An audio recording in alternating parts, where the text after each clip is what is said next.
E aí ele foi tabagista por 20 anos, acredito. Ele mudou de estilo de vida, eu acho que tinha o quê? Uns 50 anos, Julião? Não, ele era tabagista, mas era praticante. E aí depois ele largou o tabagismo por volta dos 40 anos. 40 anos de idade. 40 anos. Isso. E aí ele, no esporte mesmo, quando eu estreiei, que foi 2001, ele já tinha 60 anos. E aí ele estreou 2 anos depois, com 62 anos. Sim. Mas ele já tinha... Foi aí que ele mudou todo o estilo de alimentação Exato, dele, né? mas ele treinava desde os 21 anos. Ele era aquele nordestino.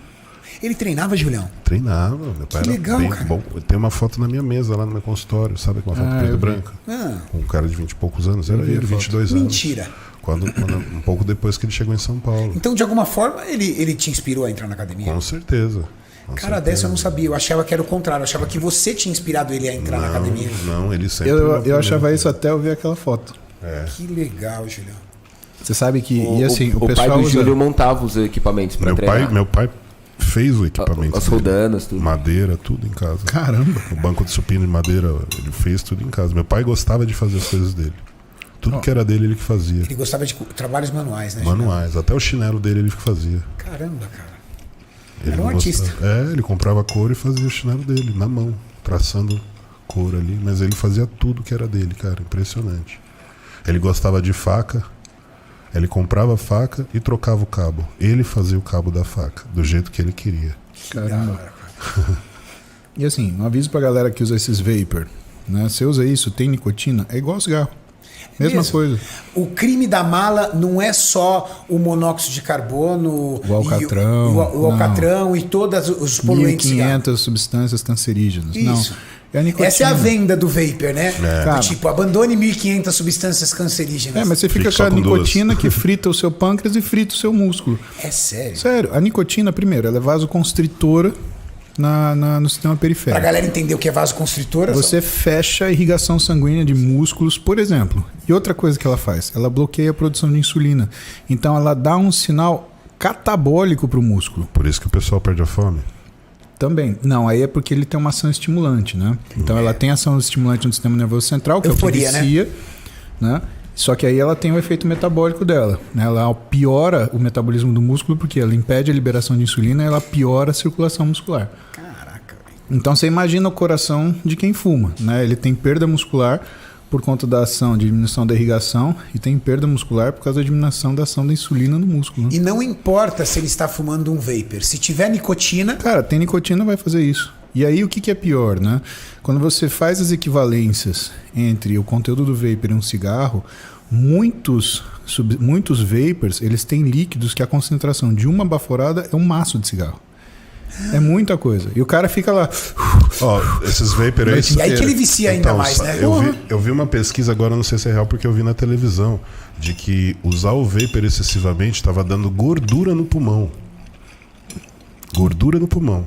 Putz.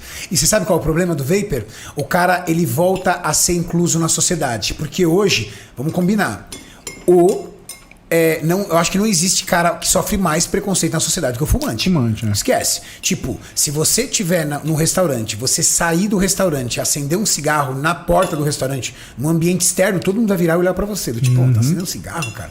Entendeu? Hoje o mundo não é mais pro fumante, do cigarro. Só que o cara no vapor, o que ele fala? Pô, tô cheirosinho. Não pegou na minha roupa, não pegou no meu cabelo. Eu vou chegar numa menina, ela não vai me sentir com aquele bafo azedo de cigarro. Exato. Tô bonito. E aí ele troca rapidamente porque ele ainda tem a ação da nicotina, que é o componente que faz o cara, um dos principais componentes que faz o cara literalmente viciar no cigarro. Tem pessoal aqui no chat perguntando bastante que tem como chama? Não é óleo? O juice. O juice do vape que não tem nicotina. Que é só para fazer a fumaça. Então, mas esse não deixa de dar gordura no pulmão. O problema aí é o veículo, né? Você tá usando Você está usando um veículo, né? Oleoso. Esse óleo que dá gordura. Que ele, inclusive, né? Ele cria lesão celular, né?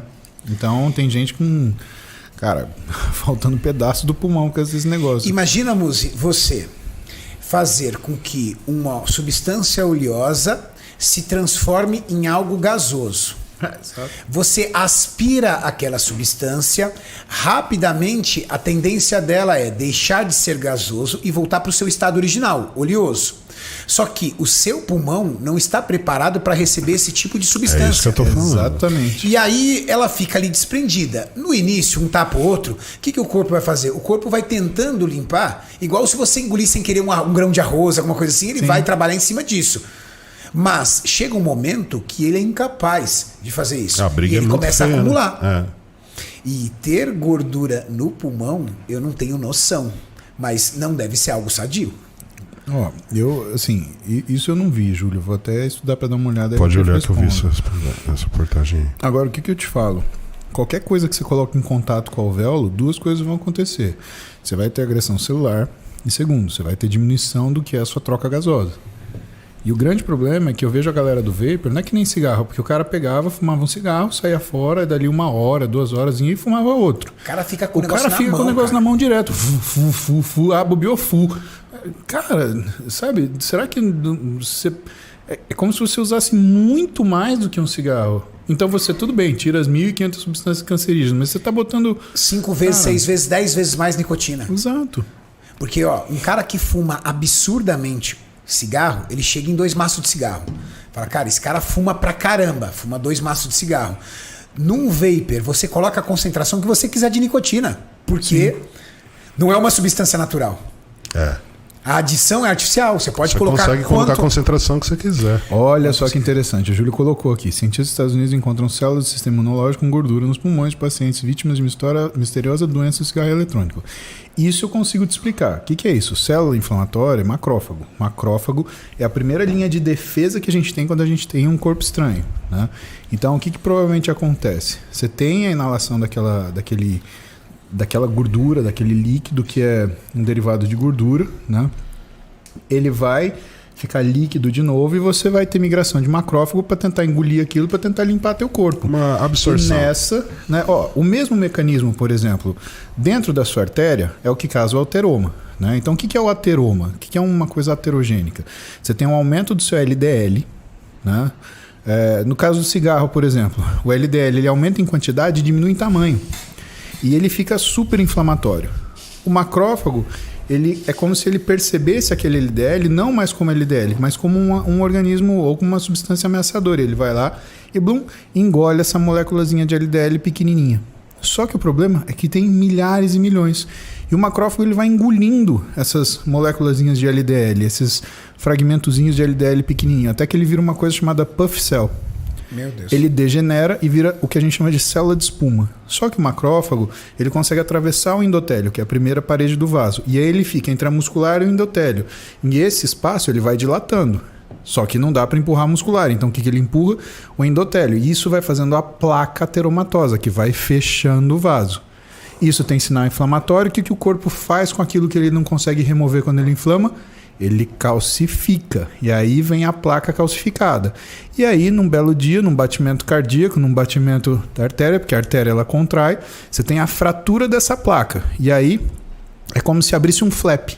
Quando você abre esse flap, todo esse conteúdo inflamatório máximo, ele entra em contato com o sangue. E o sangue fluir, ele obedece uma coisa chamada tríade de Virchow, que é o quê? Para o sangue ele continuar no vaso sem coagular, ele não pode ter distúrbio de fluxo, não pode haver distúrbio de endotélio e não pode ter distúrbio da concentração e do componente sanguíneo. Tem que ser uma rodovia limpa.